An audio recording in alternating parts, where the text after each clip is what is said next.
There's something really strange about Harvard. The place where students learn the most isn't the classroom. Sounds crazy, right? But it's true. Harvard doesn't just build great lecture halls. It builds an entire environment where learning happens everywhere. A lunch conversation can teach you more than a whole class. A short chat can completely change the way you see a field. Just walking down a hallway can spark a brand new idea. So while most students only learn when they open a textbook, Harvard students are basically learning all day long, without even realizing it. The secret comes down to 6 principles, and most universities don't use any of them. By the end of this video, you'll be able to use all of them, without ever setting foot at Harvard. Alright, let's start with the first principle. Right to think. More than 150 years ago, Harvard figured out something important. If you can't write it clearly, you don't really understand it. Most of us, when we're learning something new, just sit down, read the same pages over and over, close the book, and assume we've got it. But the truth is, we're only scratching the surface. We recognize the words and mistake familiarity for understanding. Yet the moment you close the book and try to write down what you just learned, your mind freezes. Writing it out forces you to see the gaps in your understanding. Harvard figured this out a long time ago. Back in 1872, Harvard created a course called Expose 20. Every single Harvard student, no matter their major, has to take it. The classes are small, usually just about 12 students and one instructor. It's basically a writing workshop. Everyone in the class focuses on the same topic, and each student writes an essay about it. After every draft, the instructor gives extremely detailed feedback. Is the main argument clear? Does the logic hold up? Is the evidence strong enough? Can you actually address the opposing view? Then students revise and rewrite over and over again. The goal of Expose 20 isn't to write fancy sentences. It's to learn how to think clearly and argue logically through writing. Many students say it's the most valuable academic experience they had at Harvard. It doesn't just make you a better writer. It trains you to analyze, think critically, and present your ideas persuasively. The foundation of the method is simple. Learn. Write. See the mistakes. Rewrite. You keep repeating that cycle. And over time, you understand the material much more deeply while sharpening your reasoning skills. You can use this exact method in your own learning. Treat AI like a personal instructor. Use it to find the weak spots in your reasoning and arguments. Over time, both your writing and your thinking will get sharper. Next up, the learning mindset. At most universities, students rarely ask professors questions or discuss ideas with their classmates. At Harvard, it's almost the complete opposite. Students jump on every chance to talk to professors. During breaks, walking across campus, even over lunch. They're not just asking about things they didn't understand. They're asking for feedback, bouncing research ideas around, and testing their thinking. Sometimes a 20-minute conversation is worth more than hours of studying alone. This kind of initiative in learning doesn't happen by accident. It mainly comes from the culture the school works hard to build. In most universities, especially in many Asian countries, the system tends to reward memorization and accepting what the teacher says.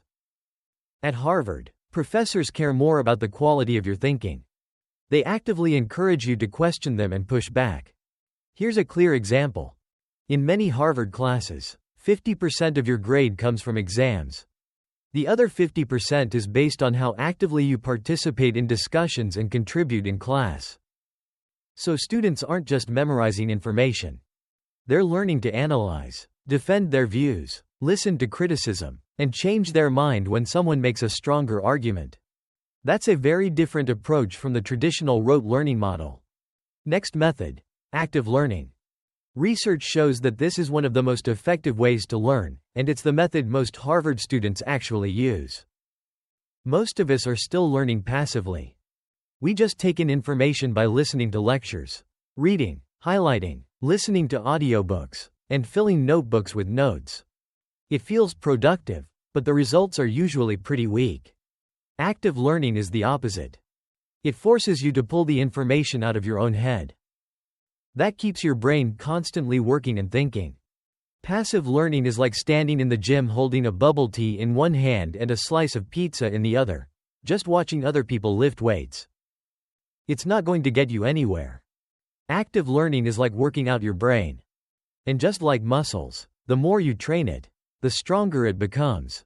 Here are some ways Harvard students put active learning into practice.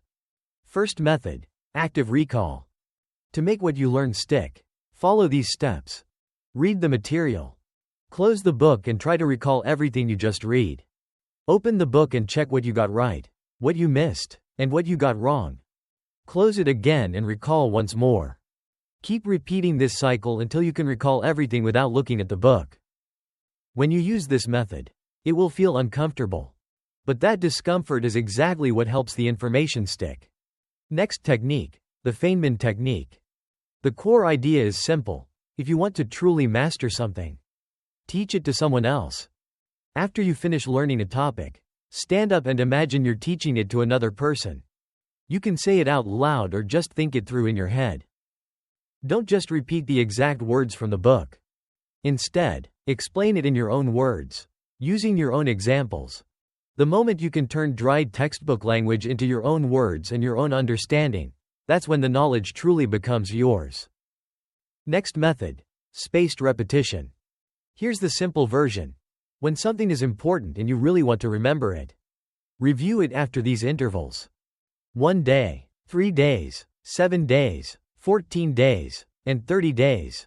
If you only study something once and never review it, your brain treats it as unimportant and quietly deletes it.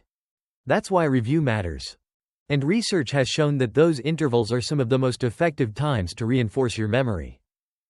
Next principle. Learn by debating, not by taking notes. In many Harvard classes, the students talk more than the professor. A typical session can look like this. The professor asks a question. One student shares an opinion.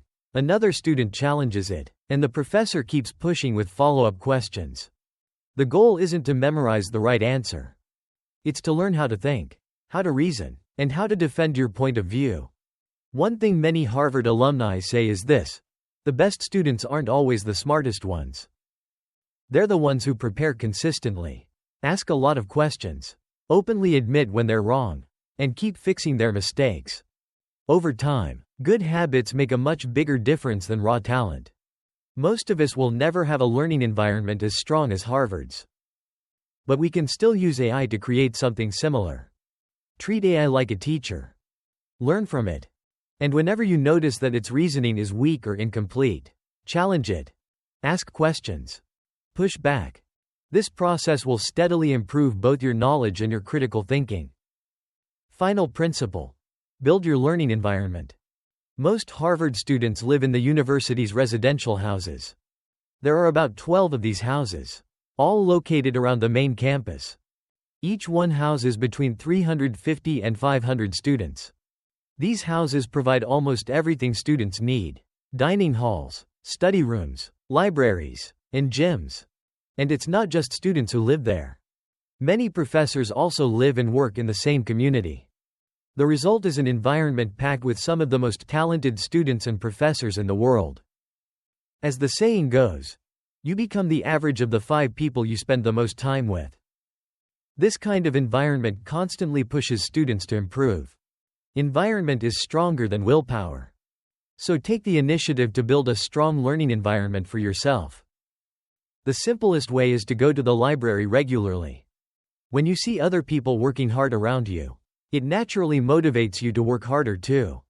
If you spend a few hours every day at a gaming lounge, sooner or later you'll end up playing games.